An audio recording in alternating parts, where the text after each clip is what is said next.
Radio Publique Africaine.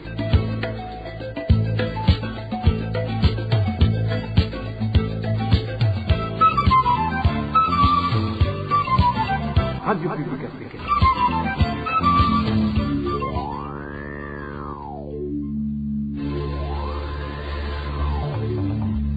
C'est le moment de suivre le journal parlé en français.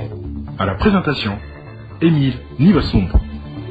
Les principaux titres de cette édition du 13 novembre 2023, le mouvement Red Tabara appelle le chef de l'État burundais à clarifier sa véritable position, négocier l'organisation d'élections crédibles et inclusives. C'est ce que priorise ce groupe armé rebelle. Nous allons décortiquer son communiqué tout à l'heure. Il vient de passer 10 jours en détention au service national de renseignement. Un informaticien de la mutuelle de la fonction publique n'a pas droit de visite. Nous allons également en parler dans ce journal. Au cours de cette édition, nous allons aussi nous rendre à Wururi, où le directeur provincial de l'éducation est accusé de prendre des mesures qui perturbent l'enseignement. Voilà pour les titres. Les détails, c'est tout de suite. Bonsoir et bienvenue. Parlons politique. Pour commencer, le conseil communal de la commune Bubanza a procédé à la destitution de l'administrateur. Dans la réunion extraordinaire du conseil communal de ce dimanche, Olive Nyonghuru a été accusé de mauvaise gestion et de détournement du patrimoine de la commune Bubanza. Olive Nyonghuru était administrateur de cette commune depuis le mois de juillet 2020. Je vous le disais en titre, le mouvement de résistance pour un état de droit Red Tabara demande au président de la République, Évariste Ndayishimiye, de ne pas faire la sourde oreille et de clarifier sa véritable position face à l'organisation des négociations menant aux élections crédibles et inclusives. Ce groupe rebelle l'a souligné dans une déclaration sortie aujourd'hui. Plus de détails avec Dani Claire, il la trouve. Dans sa déclaration sortie ce lundi, le mouvement de résistance pour un état de droit Red Tabara en sigle fait savoir que compte tenu de la dernière communication du président Évariste Ndayishimiye, selon laquelle il a la volonté d'accueillir les combattants de Red Tabara désirés d'entamer le processus DDR et que ceux qui sont poursuivis par la justice y répondent. Il est nécessaire de faire une mise au point pour lever tout équivoque. Surtout que pour Red Tabara, le président Évariste Ndayishimiye fait la sourde oreille aux revendications très claires exprimées depuis longtemps. Ainsi, comme il l'indique dans ses déclarations, le Red Tabara n'exige rien d'autre que des négociations d'organisation des élections démocratiques, libres, inclusives et transparentes.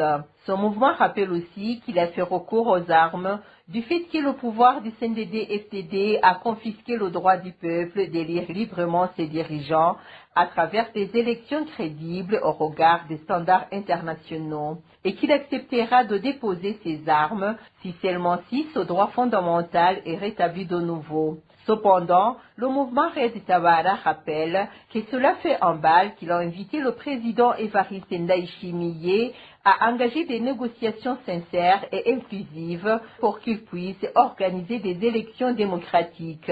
À cet effet, ce mouvement interpelle le président de la République pour clarifier sa véritable position à propos de cette question fondamentale devant tout le peuple burundais et les partenaires du Burundi. Je vous le disais également en titre, détention depuis 10 jours d'un agent de la mutuelle de la fonction publique. Ce chef du service informatique a été arrêté à son lieu de travail et conduit dans un des cachots de la documentation. À part que sa famille n'a pas jusqu'ici été informée par son employeur des raisons de cette mise en détention, les visites lui sont également interdites. Inès Gakiza nous en dit plus. Cet agent de la mutuelle de la fonction publique en détention s'appelle Floris Nzei. Il a été arrêté l'après-midi du jeudi 2 novembre sur son lieu de travail au siège de la mutuelle situé en commune Mukaza. Les informations recueillies révèlent que Floris Nzei, qui est chef du service informatique depuis mai 2021, a été arrêté après une réunion du conseil d'administration de la mutuelle. C'est même le président de ce conseil d'administration, le lieutenant général de police Godefroy Bizimana, qui est est parti amener les agents qui l'ont arrêté, nous ont informé des sources de la mutuelle. La famille a par après su que Floris Nzeye a été mis aux arrêts. Cette famille a cherché les employeurs de Floris pour savoir pourquoi ils l'ont fait arrêter, mais le directeur général de la mutuelle, Dr Nyandwi Ramadan, n'a pas voulu les recevoir. La famille de Floris Nzeye a eu finalement des informations qu'il serait détenu dans un des cachots du service national des renseignements. Floris Nzeye est bel et bien emprisonné dans les enceintes du SNR en zone de Lohero, près de l'église cathédrale Regina Mundi, nous ont confirmé nos sources du service national des renseignements. 10 jours après son arrestation, la famille n'a pas droit de le voir et ne connaît même pas les raisons de son emprisonnement. Vers la fin de la semaine dernière, cette famille a saisi la Commission nationale des droits de l'homme CNIDH. Sixte Vignini Muraba, président de la CNIDH, leur a promis de suivre le dossier. La rédaction de la RPA n'a pas encore pu joindre le directeur général de la mutuelle, le Dr Nyandwi Ramadan, ni même le président du conseil d'administration de la mutuelle, le lieutenant général de police Godefroy Bizimana. Les informations données par différentes sources font savoir toutefois que la détention de Floris Nzeye serait liée au dossier d'un marché de logiciels attribué par la mutuelle, un marché qui date de 2015, budgétisé à plus d'1 million de dollars. La mutuelle n'a pas payé la totalité et ceux qui ont gagné le marché ont installé des fonctionnalités correspondant au coût versé. Floris Nzeye serait alors victime d'avoir refusé de mettre en tort ceux qui ont gagné le marché comme il avait été demandé par ses employeurs, aspect que nous aborderons dans nos éditions de demain. La rédaction de la RPA a pu répertorier 2 cas d'assassinat dans 2 provinces du pays au cours de la semaine écoulée. Pierre Nzimenya a été tué à coups de machette sur la colline Kinga de la commune et province Kayanza. C'était le lundi dernier. Les informations en provenance de Kayanza indiquent qu'il a été tué par une personne qui était venue voler dans son champ de maïs. Les mêmes sources signalent que la victime avait d'abord tranché la main du voleur avant que la population et le voleur en question ne se fassent justice à leur tour. Dans ce dossier, 5 personnes ont été arrêtées par la police pour des raisons d'enquête. L'association AVDP dans la région nord, est et centre du pays a dénoncé cette attitude de se faire justice qui prend de l'ampleur dans le pays. Jean Nayabagabo a demandé à la population de saisir la justice à chaque fois qu'il se sent lésé. La seconde victime était un homme dont le cadavre a été découvert au bord du lac Tanganyika, au chef-lieu de la commune Nyanzalak de la province Makamba. Les sources sur place indiquent que ce corps portait des blessures qui montraient qu'il avait subi des coups d'objets tranchants avant que son corps soit jeté sur les lieux. Dans un instant, nous parlons éducation. Le personnel enseignant et différentes directions communales de l'éducation en province de Bururi dénoncent des mesures inadaptées du directeur provincial de l'éducation à l'endroit des éduqués et des éducateurs. Il a recommandé que tous les élèves et écoliers soient présents en classe à partir de 6h30 du matin, ce qui ne facilite pas l'apprentissage de ces écoliers. Le point avec Emmanuel Niungeko. Antoine Sabiyumva est le nom de ce directeur provincial de l'éducation, reproché par certains parents et éducateurs en province de Bururi de prendre des mesures qui ne facilitent pas l'apprentissage aux éduqués, notamment les écoliers. Ils font savoir qu'Antoine Sabiyumva a recommandé à tous les responsables des établissements scolaires, y compris le primaire, de débuter les activités à 6h30 par une étude matinale, une mesure jugée déplaisante par certains parents et enseignants, car non seulement elle ne permet pas aux enfants de prendre du thé matinal, mais aussi ils se fatiguent rapidement, car ayant été réveillés trop tôt, témoigne un des parents du chef-lieu de la province de Bururi. Il a instauré l'étude matinale à partir de 6h30 à tous les établissements scolaires, y compris les écoles primaires. Imaginez-vous combien c'est difficile de réveiller un petit enfant à 5h du matin. Ils partent sans pouvoir prendre du thé. Et quand ils sont en classe vers 10h, les enfants de la première année, deuxième année et même troisième année primaire commencent à somnoler suite à la fatigue liée au sommeil interrompue. Dans ce cas, vous comprenez que l'enseignant est obligé d'interrompre la leçon pour se concentrer à réveiller les enfants endormis sur le banc pupitre. Il rentre vers 12h45 ou 13h sans rien gagner. Selon certains parents et enseignants de la province de Bururi, le DPE Antoine Sabiyumva a établi un horaire qui montre les jours où les élèves et enseignants doivent retourner à l'école dans les après-midi pour différentes activités, des activités jugées non productives par ces enseignants. Dans les circulaires envoyées aux différents responsables des établissements scolaires, il est recommandé d'organiser des travaux dans l'après-midi à l'endroit de ces enfants et d'organiser tous les vendredis des journées sportives et des activités d'animation dans toutes les directions communales de l'éducation et des réunions dans les réseaux. Cela fatigue non seulement les enfants, mais aussi les enseignants. Si on analyse au fond, on trouve que ces circulaires n'ont aucun avantage sur l'éducation de nos enfants. Ces parents et enseignants de la province de Bururi demandent au directeur provincial de l'éducation de consulter la loi avant de prendre des mesures inadaptées, surtout le statut général des fonctionnaires. Il n'y a aucun avantage dans ces différentes activités. On ne fait que surcharger les enfants et leurs enseignants. Pour ce, on demande au DPE de consulter la loi avant de prendre telle ou telle autre décision. Nous lui recommandons d'agir comme les autres DPE et de consulter notamment le statut général des fonctionnaires parce que les enseignants sont régis par le même statut que les autres fonctionnaires de l'État, c'est-à-dire 8 heures de travail par jour. À ce propos, la rédaction de la RPA n'a pas pu joindre Antoine Sabiyumva, directeur provincial de l'éducation à Bururi, pour donner sa réaction. Dans nos éditions ultérieures, nous reviendrons sur certains cas de corruption qui lui sont reprochés. Les habitants de la colline Ezonevenga, en commune Isare de la province Bujumbura, disent ne pas comprendre pourquoi le gouvernement leur demande de quitter leurs terres alors qu'ils n'ont pas été indemnisés. Ces habitants d'Ovenga dénoncent aussi la destruction de leurs champs de culture. Les détails avec Onésime de Shimagize. Ces habitants de la colline Ezonevenga de la commune Isare indiquent que ce que le gouvernement est en train de faire à leur endroit est injuste. Ils font savoir que le gouvernement est en train de détruire les champs de culture alors qu'il n'a pas encore versé leurs indemnités. L'un d'eux raconte. Nous sommes dans une désolation totale face à l'injustice qui se fait à notre endroit. Tenez, il y a ceux qui avaient déjà des cultures dans leurs champs, comme dit Aliko. Et voilà, les machines sont là pour tout détruire. Alors qu'on ne nous a pas indemnisés. Si on aurait reçu des indemnités, on aura cherché ailleurs où cultiver. Ces habitants regrettent de ne pas avoir été avertis à temps pour ne pas faire le semis. On ne sait pas quoi dire car nous sommes très tristes.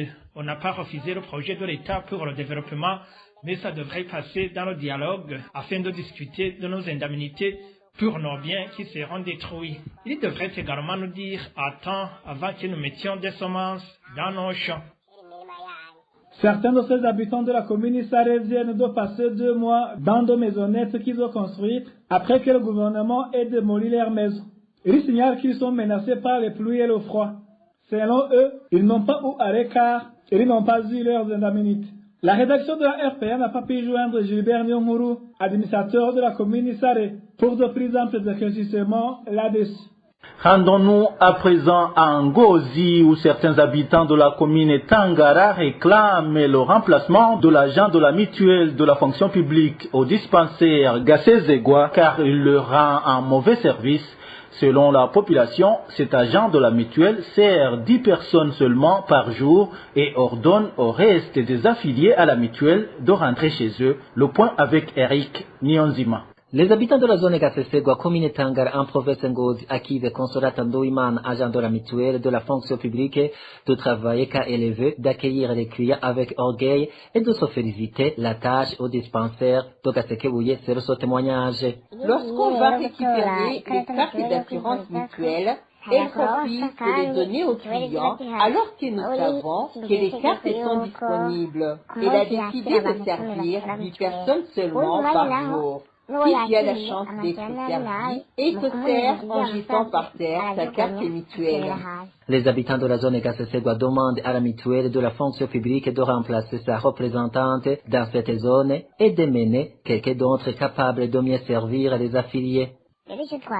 Nous demandons aux responsables du dispensaire et aux administratifs de remplacer cet agent de la mutuelle de la fonction publique ou si c'est possible de lui prodiguer des conseils. À ce propos, nous n'avons pas encore joué Consolata Nduimana, agent de la mutuelle de la fonction publique, qui a été cité, tout comme l'administrateur de la commune Tangara pour s'exprimer là-dessus. Dans un instant, nous nous rendons en Tanzanie. Le responsable du camp de Nyarugusu situé en Tanzanie a récemment grondé les travailleurs des organisations non gouvernementales qui collaborent avec le HCR parce qu'ils ne l'aident pas à persécuter les réfugiés burundais. Ces réfugiés s'insurgent contre cette attitude visant à les contraindre à se rapatrier de force. Plus de détails avec Elvis Nyomongere. Dans une réunion organisée par Siasa Manjenje, le responsable du cadre Nyarugusu à l'intention de travailleurs des ONG et des chefs de zone, le jeudi dernier dans la zone 11, il a grondé ces travailleurs des organisations non gouvernementales. Selon notre source, ce responsable du cas a demandé aux travailleurs du Haut Commissariat des Nations Unies pour les réfugiés pourquoi il n'aurait pas à mettre en application des mesures draconiennes prises à l'endroit des réfugiés burundais. Siasa Manjenje a également demandé à ces travailleurs pourquoi il laissait les réfugiés burundais cultiver le maïs alors que c'est interdit. Une autre question posée par le responsable du cadre Nyarugusu est le pourquoi de l'existence des petits marchés alors qu'il avait fermé le marché de Mungano qui rassemblait les réfugiés et les citoyens tanzaniens, précise notre source. Cette décision de fermer ce marché a été prise par les hautes autorités du pays, comme il aurait dit Siasa Manjenje. C'est toujours notre source. Lors de cette réunion, Siasa Manjenje, le responsable du cadre Nyarugusu, a mis en garde des réfugiés burundais qui animent le marché de la zone 9. Son responsable a dit que la police et les agents chargés de la sécurité allaient tout faire pour que ce marché soit fermé. Siasa Manjenje a menacé d'imposer le respect de la mesure aux réfugiés par la voie des armes à feu en cas de besoin, rapporte toujours notre source. Pour clore, Siasa Manjenje, le responsable du cadre Nyarugusu, sans citer le nom, a dit qu'il y a un responsable du HCR qui l'a félicité pour le travail qu'il a accompli dans le cadre de rapatrier des réfugiés burundais. De l'autre côté, les réfugiés burundais s'insurgent contre toutes ces persécutions et mesures prises pour les contraindre à rentrer de force au Burundi. La rédaction de la RPA a essayé de joindre Siasa Manjenje, responsable du cadre des réfugiés de Nyarugusu, mais en vain. La coalition burundaise des défenseurs des droits de l'homme vivant dans les camps des réfugiés se dit préoccupée par ce traitement que le responsable du camp des réfugiés de Nyarugusu continue à infliger aux réfugiés burundais. Jean Bosco Vizigiro, porte-parole de cette coalition, salue toutefois l'opposition des organisations humanitaires prestant dans ce camp. Jean Bosco Vizigiro demande à la communauté internationale de suivre de près le dossier des réfugiés burundais se trouvant en Tanzanie. Je vous propose de le suivre. C'est le porte-parole de la coalition CBDH Vicar. Nous avons été surpris d'entendre que le directeur Siasa Manjenje a montré son mécontentement envers les organisations qui œuvrent dans le domaine des réfugiés, et spécialement le HCR et ses partenaires, que ces organisations ont refusé de collaborer avec lui dans une activité sale de refuser aux réfugiés burundais d'aller au marché vendre et acheter des produits vivriers, jusqu'à même à dire que ce marché va devenir une source du versement du sang pour les réfugiés burundais seulement qui vont être trouvés sur ce marché. Alors, la CBDH Vicar informe l'opinion, tant régionale qu'internationale, que tous les actes ignobles prononcés par ces autorités tanzaniennes ont été réalisés. Même ce que nous avons entendu, nous lançons un cri d'alarme à ces organisations, mais à HCR, même à l'ONU, que cela, si une fois se réalise, la CBDH Vicaire ne va pas se taire, ne va pas se réserver. Nous allons continuer à crier pour les réfugiés burundais parce que ces réfugiés sont victimes d'un comportement que nous ne savons pas d'où la source, mais que nous avons toujours signalé.